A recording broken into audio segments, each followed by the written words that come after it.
Dobroveče i dobrodošli u Dogovor. Večeras ćemo govoriti o bezbednosti na Kosovu.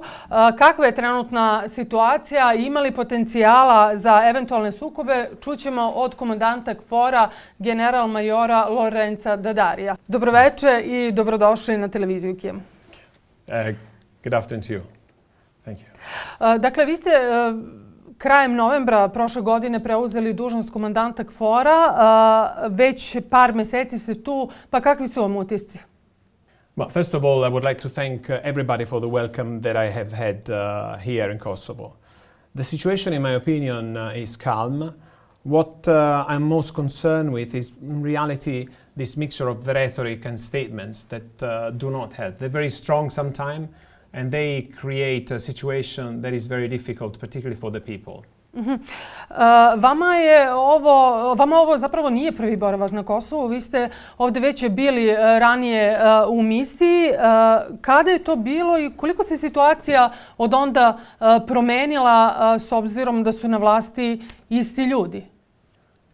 Well, I found that the situation has changed significantly. When I came here for the first time, there was very bleak outlook, in my opinion, and the changes that I have seen now are incomparable.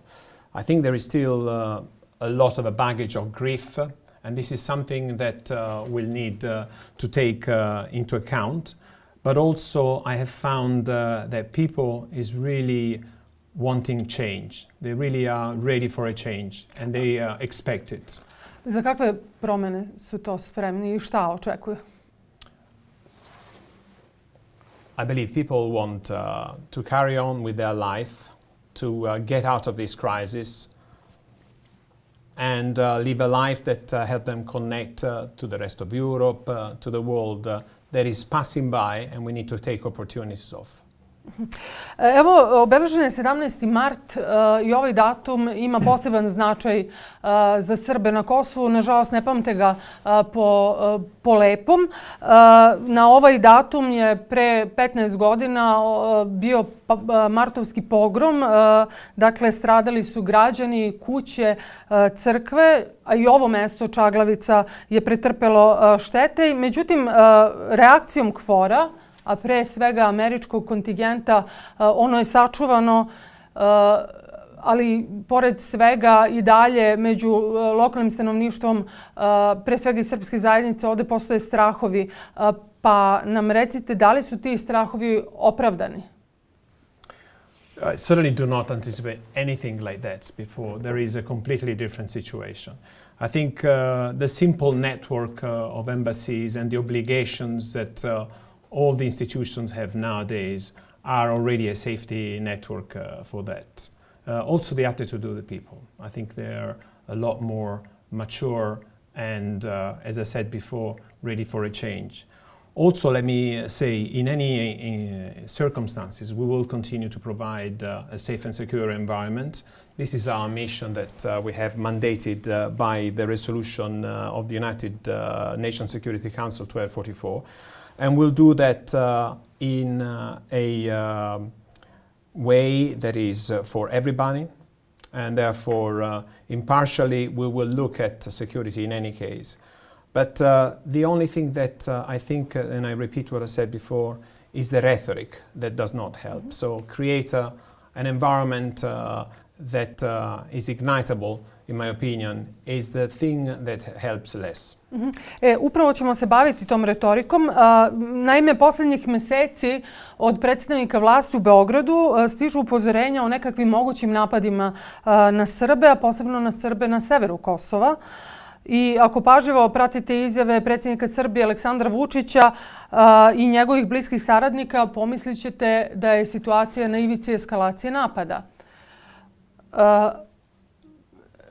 Vi iz KFOR-a ste ovdje zaduženi za bezbednost i pretpostavljam da imate najbolje informacije o tome kakva je trenutna situacija i da li je ozbiljna, kao što se to predstavlja u medijima. No, I certainly don't want to comment any statements by a president, but I think from my point of view, the situation is a lot less dramatic. We are deployed in all the areas of Kosovo. and where we have, in fact, increased our patrolling. We will continue in any case to provide security, in an impartial way throughout. But I do not recognize myself in such statements. I think people are willingly trying to ensure that the situation remains under control. Međutim, bez obzira što ne želite da se upuštate u komentarisanje tih izjava, moramo da čisto čujemo od vaš mišljenje. Vučić kaže da ukoliko bude napada na Srbe, da Srbija neće to mirno posmatrati i ono što mi možemo da pomislimo kada čujemo takve izjave da je Srbija spremna da pošalje vojsku na Kosovo. Šta će se desiti ukoliko dođe do toga?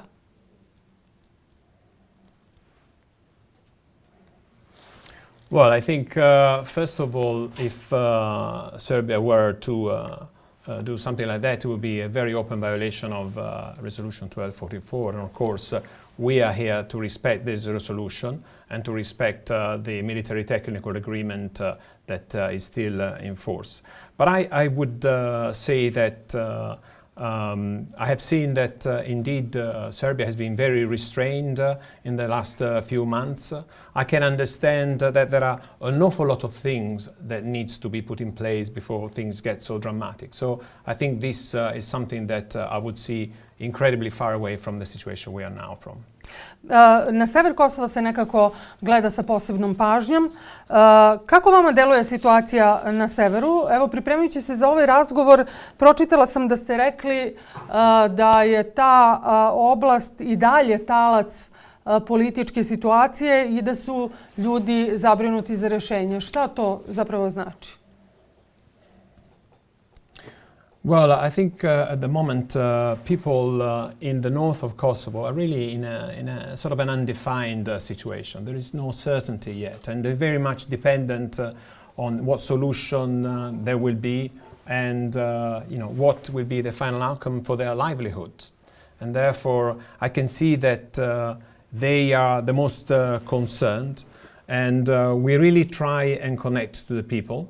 We want to ensure that they feel secure. And this is one of the reasons why we have recently stepped our activities. And when we do activities, sometimes I hear that people don't feel safe. I would ask everybody to feel quite the opposite. So when we are out patrolling, when we do our exercises, when we, for example, bring our companies around, it is very important because we maintain ready. And so we do it exactly to ensure that there is an environment of security for all of them. I'm very mindful that people, particularly normal people who don't deal with security, might find things sometimes threatening. But I would say, have no fears. We are there just to provide an environment of security and to let you carry out with your life normally. Da, međutim, rekli ste da je na severu Kosova nedefinisana situacija. Jel možete to da mi objasnite? Šta znači to nedefinisana situacija? Well, I think, yes, I think there will be a political settlement. There is still doubts as to where this is going. And of course, this has repercussion on the people. So I think this is the ultimate thing that people want, clear, defined political settlement, so that the opportunities can be exploited by the families, and we are here exactly for that. The dialogue requires security because there wouldn't be dialogue without security. Of course, it's not the only condition that you have to have, but we as KFOR want to provide this security exactly to enable the dialogue. Da, razgovarat ćemo o dijalogu tokom emisije, međutim, sada bi se fokusirala na sever. Dakle, KFOR i Srbi na severu Kosova imaju neku svoju istoriju. Naime, u vreme barikada 2011. godine bilo je nekoliko situacija u kojima su reagovali pripadnici KFOR-a i tada niste bili baš, da kažem, omiljeni u ovom delu Kosova. Pa me zanima kakva je sada situacija i kako vas doživljavaju Srbi na severu Kosova. Malo čas ste rekli da kada imate neke vežbe i to uvek bude reakcija i Srbi na severu su uglavnom uplašeni kada vide da su tamo trupe KFOR-a jer očekuju da će se nešto desiti. Pa eto. Yes, some people tell me, I see you, and I fear there's something. Some others tell me, I see you and I'm very happy because I want to see you.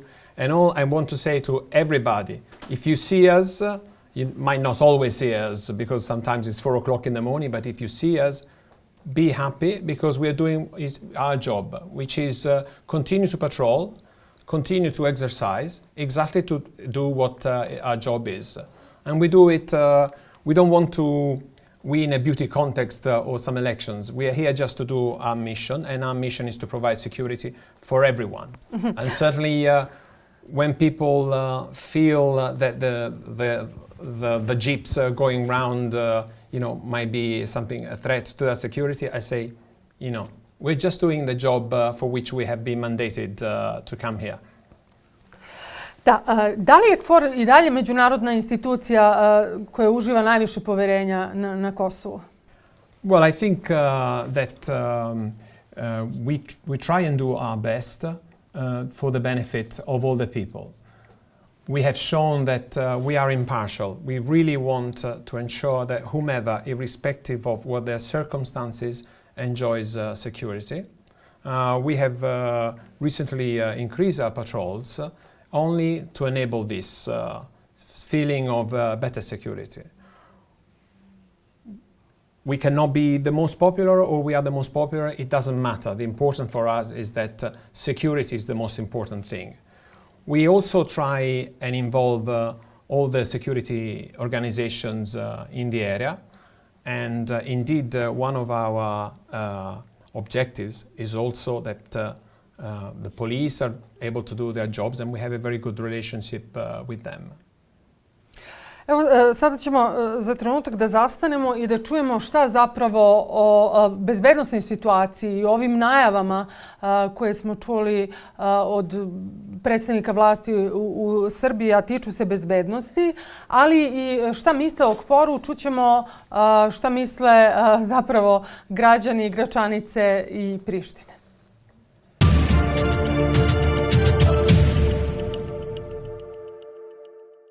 Šta mislite o mogućim napadima koji govori Aleksandar Vučić na Srbe? Ništa, ni o njemu, ni o nikome. Ništa. 0 puta 0, svi gledaju sebe, nas niko.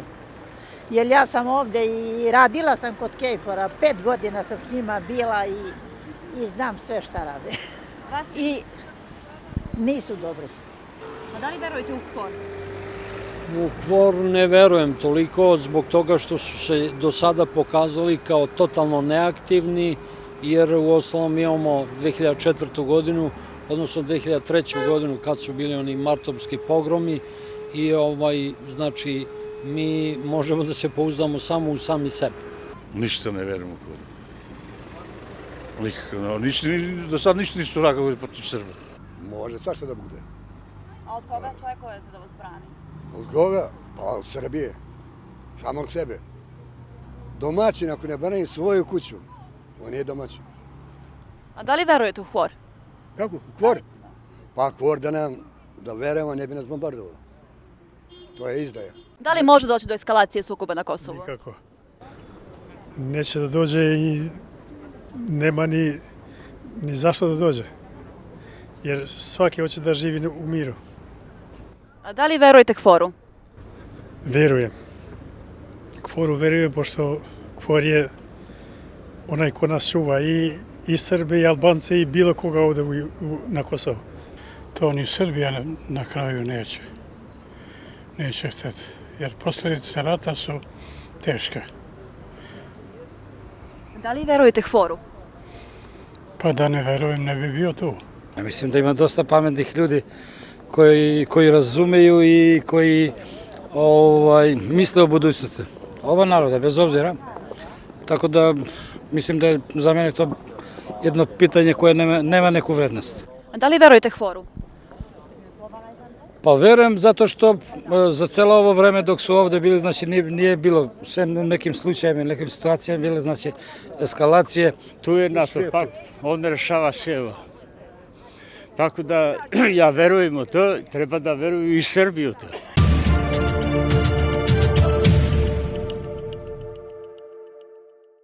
Ok, dakle, evo čuli smo šta kažu meštani Gračanice i Prištine o situaciji uopšte, ali pitali smo ih i da li veruju KFOR-u. I interesantno da su u Gračanici uglavnom odgovorili negativno. Šta vi kažete na to? My comment is this: people should see ourselves as a force that is trying the utmost to help them. We do it for all the areas of Kosovo, and so I would like to invite them to look back at us and what we do, and guarantee them that all we want is security for them, as for the people, of Pristina or wherever.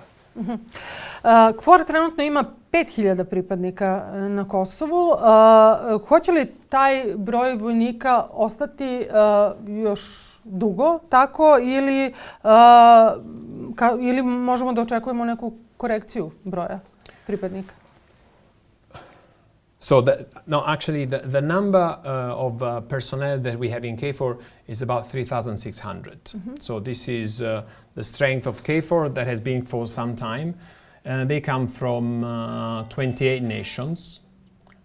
20 are NATO nations and 8 are non-NATO nations.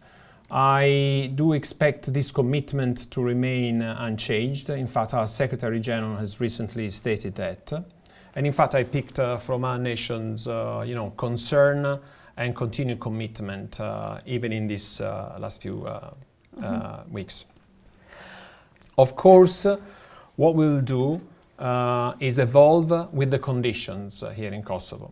So there are no dates, there are no sort of set targets, no set timings, but it's going to be, if ever KFOR change, it will be because conditions on the ground have improved, and we will do that obviously with a discussion at political level. Prošlog mjeseca se dosta govorilo o mogućem zatvaranju američke baze Bonsil kod Uroševca i čuli smo različite izjave o tome ovdje na Kosovu, pa me zanima šta je istina i da li američke trupe ostaju? Well, of course, the best to comment on the United States are the Americans.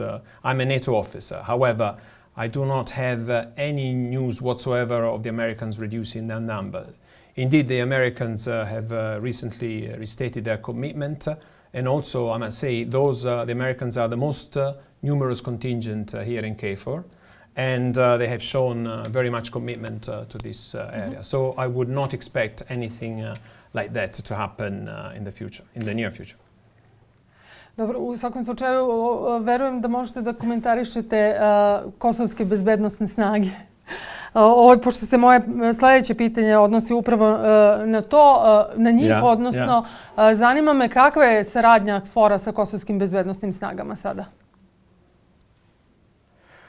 Okay, KFOR per se doesn't train or equip the KSF. NATO has a mission called the NATO Advisory and Liaison Team that advises the KSF at ministerial and very high level. We do, however, coordinate with the KSF. It's so that we have an understanding, of where we are on the ground and what we're doing. And I must say that so far in my relationship with the KSF, I found always very good professionals. Their leadership is one who we cooperate well with. Međutim, u vreme transformacije kosovskih bezbednosnih snaga u vojsku iz NATO smo čuli poruke da za to još uvek nije vreme. Ali uprkos izjavama generalnog sekretara NATO-a gospodina Jensa Stoltenberga to se dogodilo. Transformacija je izvršena. Zanima me da li je to i na koji način uticalo na vaš odnos? Na odnos NATO-a i KBS-a? Okay. Nations are still discussing their relationship in NATO, the level of engagement with the KSF, because as you know, as you stated, the Secretary General said that the way the change was brought about and the timings was not as NATO had expected. So at the moment, the cooperation in NATO is still in the old mandate. And with the KSF is still in the old mandate and is being reevaluated. I would expect about spring, late spring, to have a decision. However, that does not alter the mission that we in KFOR have, which is one of providing safe and secure environment to Kosovo. I do not expect that discussion will touch on our core mission, which is mandated by the United Nations Security Council Resolution 1244. Više puta ste izjavivali da NATO preispituje nivo posvećenosti KBS-u. Da li je to preispitivanje završeno i kakvi su zaključci? No, the discussion is happening now, and nations will come to a decision, I guess, probably in late spring. You see, NATO is an alliance of countries, and although each country has its own policy, in the North Atlantic Council, this is where they get discussed and we come to a decision. And you know, you probably have heard about NATO putting a lot of importance on cohesion. Once a decision is taken, it is a decision that is binding for everyone. And cohesion is the thing that is probably most important for NATO.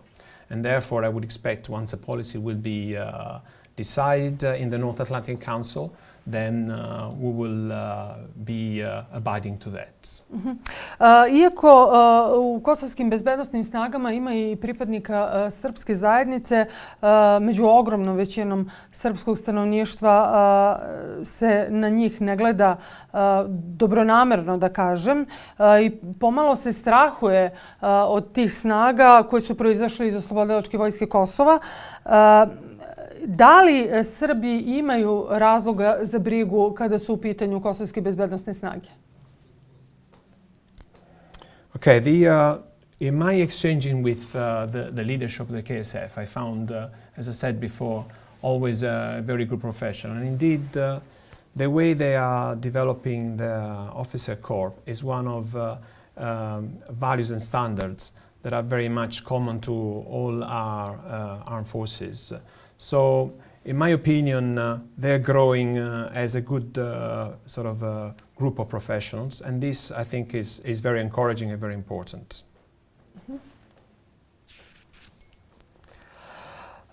Možemo li, kada već govorimo o kosovskim bezbednosnim snagama, da jednom za svagda razbijemo taj mit, da kažemo, o razmeštanju KBS-a na sever Kosova? Ima li posebnih uslova za njihovo angažovanje na severu? NATO has requested that the KSF will be deployed to the north with my concurrence only, and we expect that to be the case. So we expect there will be no deployment without the concurrence of KFOR. Vi ste se sastali tokom preuzimanja dužnosti komandanta KFOR-a, razgovarali ste i sa ministrom KBS-a, gospodinom Rustem Beriša, pa me zanima kakve ste poruke od njega čuli?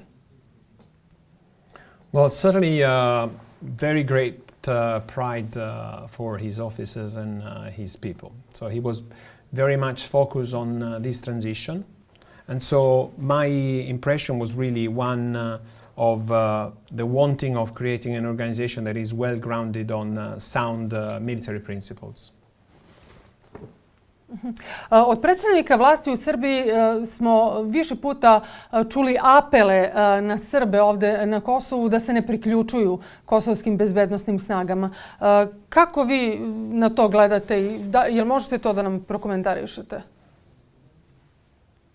Well, I would say that at the moment what I have seen from the KSF is that the organization is really valuing multi-ethnicity.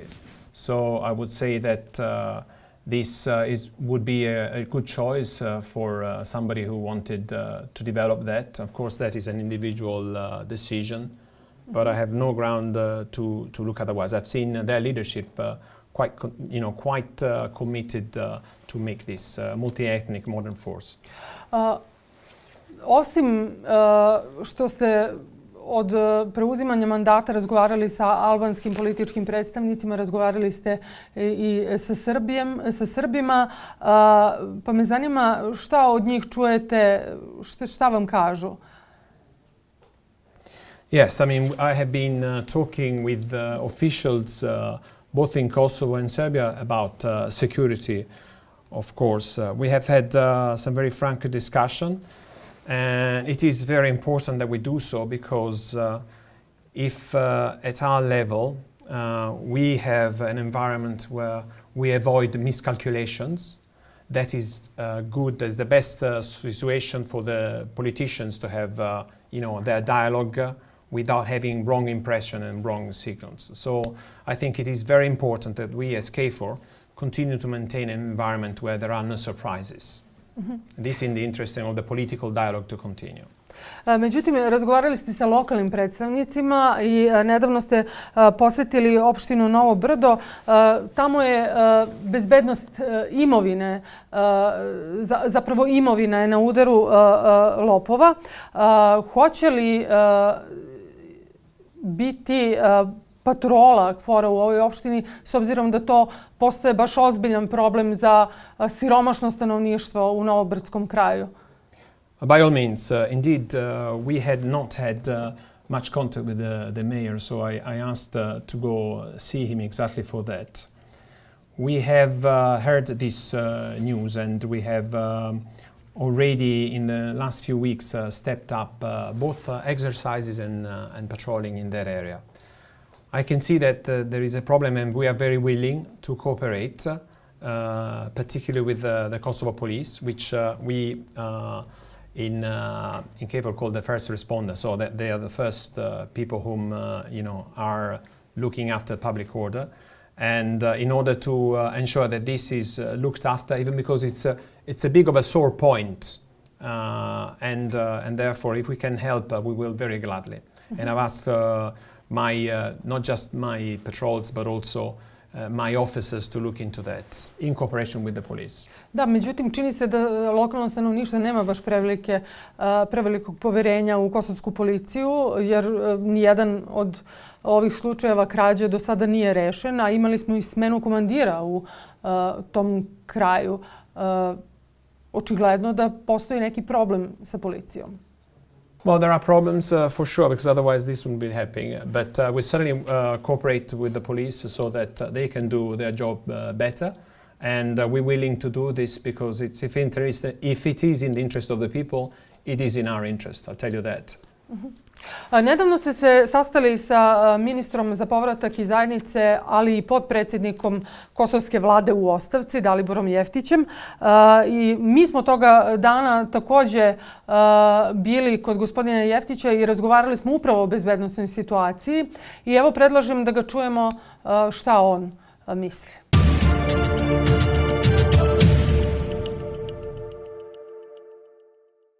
Situacija jeste komplikovana i neizvesna u smislu nemamo dijalog, nemamo komunikaciju, razgovor na najvišem političkom nivou koji po našem i po mom ličnom mišljenju mora da se dešava kako bi se tenzije spustile.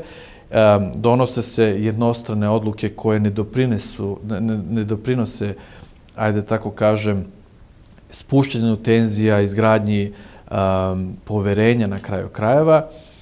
I kada to kažem, dakle, posebno je situacija osjetljiva u onim sredinama u kojima je Srba gotovo malo.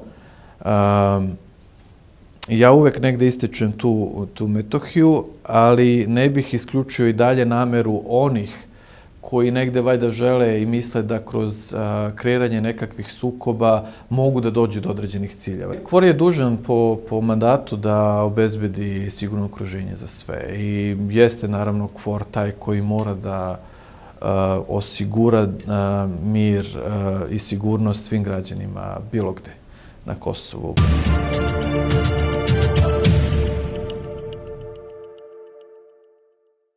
Well, Minister Jeftić is certainly a politician who very much looks after his people. So I'm really, to this I salute this commitment. I think Mr. Jeftić is a politician who knows and appreciates the value of dialogue. And as I have said to him, I will say again, we are in Kosovo to provide security. And we think that our job is important exactly for that, to allow the politicians to have their dialogue, because there is a situation that is conducive to dialogue. So I would certainly renew my commitment to Mr. Jeftić. Početkom marta ste razgovarali sa načelnikom Generalštaba Vojske Srbije Milanom Mojsilovićem. Međutim, mi smo iz nekog šturog saopštenja mogli da saznamo da je na sastanku bilo reči o aktivnostima koje se podrazumevaju radi praćenja bezbednosne situacije. Možete li nešto više da nam kažete o tom sastanku i koliko su ti sastanci sa predstavnicima Vojske Srbije česti? Oh, they're very good. It is very important. On je inače sa Kosova, sa severa Kosova, gospodin Mojsilović, poreklo.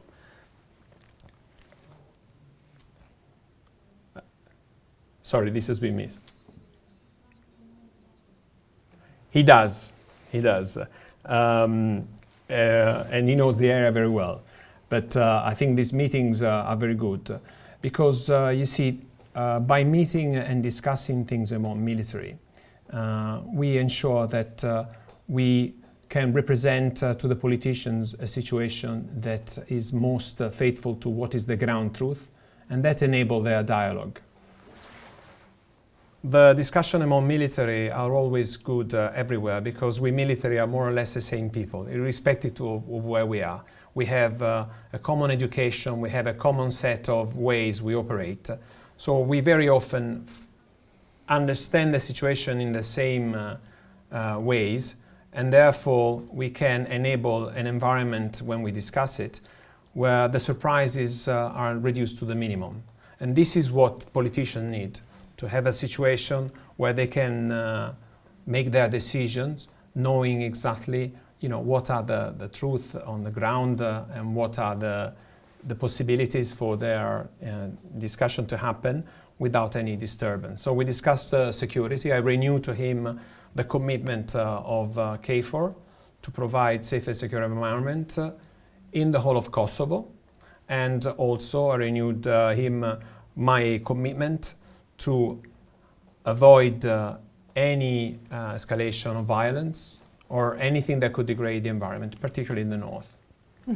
A da li ste od njega dobili potvrdu o onome što već neko vreme govori predsjednik Srbije Aleksandar Vučić, a to je da je situacija napeta, da se osjećaju tenzije i da postoji mogućnost napada na Srbe, posebno na Srbe na severu Kosova. I mislim, ne kaže to samo predsjednik Vučić, nego smo takve poruke čuli i od ministra spoljnih poslova Ivice Dačića, koji je pominjao čak i angažovanje Vojske Srbije u slučaju napada. Well, see, in these discussions, we do look at security in all its aspects. And certainly what is important is that he understands that we will be always faithful to our mission, which is one of upholding Resolution 1244. So we want to be the responsible for security in the north of Kosovo because this is our mandate. And I made it quite clear. And this is very important that, we have these discussions. Ja mislim da posle ovog vašeg gostovanja će svima biti jasno da je situacija mirna i pod kontrolom. S obzirom da ste to više puta naglasili. Međutim, well, it is actually, today, for example, I was in Mitrovica. There are traffic jams. People are going about their life. I do not want to say that this is paradise, but I want to say that people struggle to carry out their life. And what I see on the roads, what my people see on the roads, is not what I read on papers. And I want to make this very clear. To always talk about the situation that is bleak, about the situation that is tense, about the possibility of things to go worse all the time, where instead people are carrying on their life, is something that I want to avoid because it puts people in a constant situation of fear, in a constant situation of uncertainty. And people have to live their lives as they struggle to do. So, yes, of course, there can be an incident, and it can happen all the time. It could happen here, it could happen in Naples, it could happen in Rome. The important is that people are able to delimit it. They're not inflamed by rhetoric. This is something that I ask. Because otherwise people just get this constant reminder. And of course there is a history. But we want to be cognizant of the history that is here. We want to look at the future. We want to reap benefit for our children. They need to have a life and go to school, go to university. A da li vidite kod ljudi ovde, pre svega kod Srba i Albanaca, želju da uspostave neki kontakt, da dođe do pomirenja i do normalnog života, da kažem? Not only I see it, they crave it. They really dream of it. They want to get past. Ali može li taj san da se ostvari? I think so. I think it's very much something that is not only looked after by them, but it also by the whole of the international community. I grew up in 1970. I'm 1964. And when I turned the television on, every day there was a service on the Vietnam War. Now people go on honeymoon in Vietnam. Okay, the world changes. Okay, you are not condemned to be in this situation all the time. There are places where children play together in their playground at school without any problems. There are people who go work abroad and they work, as Kosovars side by side without any problem. So all I'm saying that yes, it is possible. I firmly believe this. I'm willing, as NATO is willing, to take all the time, that is required, because we don't want to force the process, but certainly I firmly believe this is possible.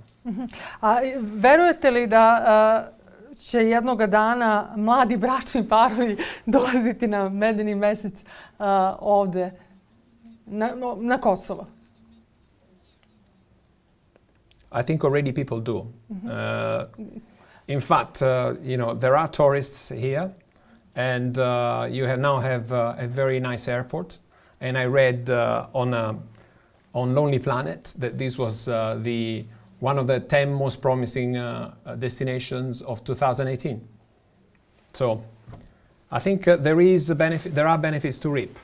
Dobro, pretpostavljam da će jedna od destinacija biti i manastir Visoki Dečani, pošto je to izuzetno mesto. I would think so, yes. Znam da ste ga posetili, pa me zanima kakve su vaše impresije o Dečanima i pretpostavljam da ste tamo razgovarali sa igumanom manastira, ocem Savom Janjićem. Yes. The situation in Dečani, that is one where we are directly involved in its security. We have not had incidents in a long time, but we are willing to remain until conditions suggest that we will. At the moment, the situation is calm. the monastery is visited by tourists and believers, and I think quite rightly, because it's a beautiful place. It's one of the beauties, I think, of Kosovo. I met Father Sava. Of course, he's concerned about his security. Sometimes he's anxious, and he's particularly concerned for his people, his Orthodox believers, but also, the people, worshippers, and the people of the community. But again, we work quite passionately to secure the monastery of Dešane. Da, italijanski kontingent KFOR-a. It's the battle group. It's not just Italians. There are also the Slovenians. There are Austrians. The liaison teams are also Italians, but there are also Turkish officers. This is a multinational force. Each of us from the 28 nations exactly want that, to provide security. U nastavku ćemo govoriti malo o dijalogu koji je trenutno u zastoju. Uvođenje taksi na robu iz centralne Srbije je na neki način prouzrokovalo tu pauzu između susreta na visokom nivou u Briselu. Kako je vaše mišljenje o svemu tome? I koliko te takse zapravo utiču na dijalog, ali i na odnose između Beograda i Prištine?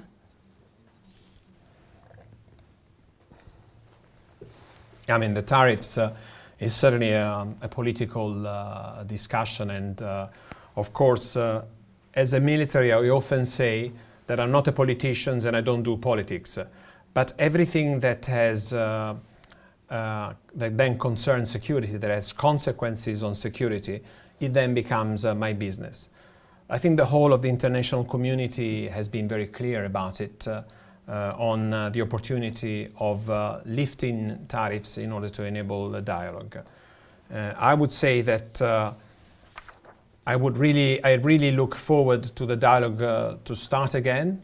I know that the whole of the international community is recommending it, and as military I'm saying I will do my bit, which is to ensure with all my strength, mine and that of my men and women, that we will provide security exactly to provide that element for allowing the dialogue.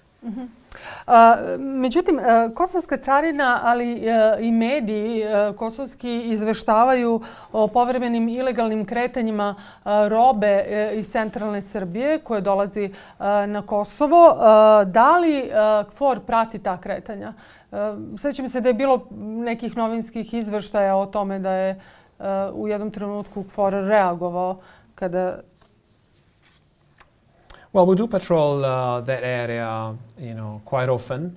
And of course, if there is an instance in which we suspect, for example, smuggling activities, we do ask the police, we call them and we ask the police to deal with it. Because it's one thing that you might encounter when you patrol the areas. We have a good cooperation with the police, and both at regional level and central level, and we continue to ensure that if there's anything that we see that is suspicious, we work with them. Dobro, kako vidite budućnost Kosova? Mnogo se govori o finalnom rješenju i o tom pravno obavezujućem sporazumu do koga treba da dođe između predstavnika Kosova i Srbije. Jedna od opcija koje se pominje je razgraničenje ili korekcija granica, kako to voli da kaže predsjednik Kosova Hašim Tači. Zanima me šta vi mislite o tom rješenju? Well, really, what we think of any solution, because we don't go in the nature of the solution. As I said, our bit is to ensure the security and ensure the dialogue. The solution is certainly a compromise that the two parties will have to have. Izvinjavam se što vas prekidam, a da li se bojite da bi takvo rješenje moglo da proizvede neke sukobe, s obzirom da među narodom i srpskim, ali i albanskim nema čini mi se baš razumevanja za neka takva rješenja. Barem po onome što mi vidimo svakodnevno na terenu. Well, yeah, don't draw me on political issues that I'm not very conversant, but I would say if there is a solution, if there is a political agreement, it means that it was good and satisfactory for the parties who agreed it. So I would say that if a political agreement is struck, it means that it satisfies both parties. As a military person, I can say that we follow every solution that might outline with the same eyes. In any solution, there might be winners and there might be losers. And so we will always look at security implications that come out of the solution, because there will always somebody who might want to derail whatever solution. And so what we will be interested in view of a solution being discussed and reached by these two parties, is certainly one of ensuring that if there are any security implications, we'll be able to deal with it of course, in coordination with all the international community, but obviously with the forces here, the Kosovo security organizations in first. So I believe that if a solution will be struck, it'll be, I guess, with the agreement of both. Otherwise, it wouldn't be a solution. And we would welcome if there was an agreement, by all means. I za kraj, u junu ove godine će biti 20 godina od dolaska međunarodnih vojnih snaga KFOR na Kosovo. Zanima me šta je najvažnija lekcija koju je ova misija naučila na Kosovu?